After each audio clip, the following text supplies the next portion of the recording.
So I'm onto the passenger side door, and I've just cut it up exactly the same and laid it over the top of the other one I did. Hopefully this will be right.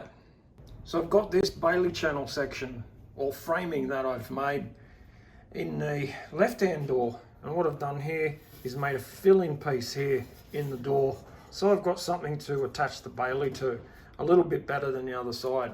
But I have made another one which will go in the other door. I just got to get around to pulling this one apart and do this one too. So what I'm doing here is modifying the lock.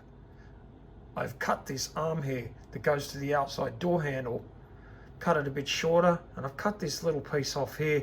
I'm going to rejoin it to here. Okay, now that this is welded together, I'm going to whack it all back in again and see if it works. Nah, well, this didn't work. I'll either have to turn that pin around to the other side or do something else. Yeah, so I've had another go, and this is what I've come up with. I turned this around the other way and didn't overlap the weld. I just continued the weld on by butt welding this joint. Let's see how it goes.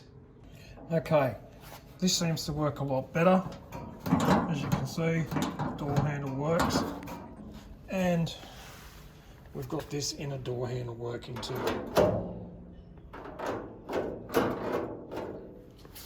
I'm going to have to put some sort of spring on here to keep this door handle up into that position. Anyway, I'll get to that some other time. Now here's something for you. I took out the mechanism for here that goes to opening this lock, because I don't want to use the inner snipper knob that goes to the top of the door. But after having a good look at it, I realized that it actually has to be there for the lock to work. So what I have to do is make a linkage to go from here to here, which is what I've done with this. I'm going to drill a hole where that little black dot is, and this will allow this piece to still be here, but it will stop this from accidentally getting flicked on or off, whichever way you look at it, inside the car as I'm driving. Because if this lever was moved somehow inside the car and you shut the door from the outside, you'd never be able to open the door again. So there we have it. I've just put a little linkage in here, and that stops this lever from being bumped in the car or driving or anything like that, and will stop this lock from being locked permanently.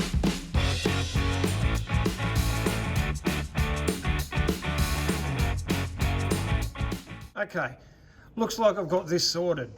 I've made a couple of plates here and here and welded them on the cam I made, and put a 3mm bolt and nut through the shaft that goes on the handle itself. I also remade these plates here, and I tapped them with a 5mm tap. Everything seems to be working now, just the way I wanted it to. And the best part is, when I put this glass runner in, everything's clearing around the lock.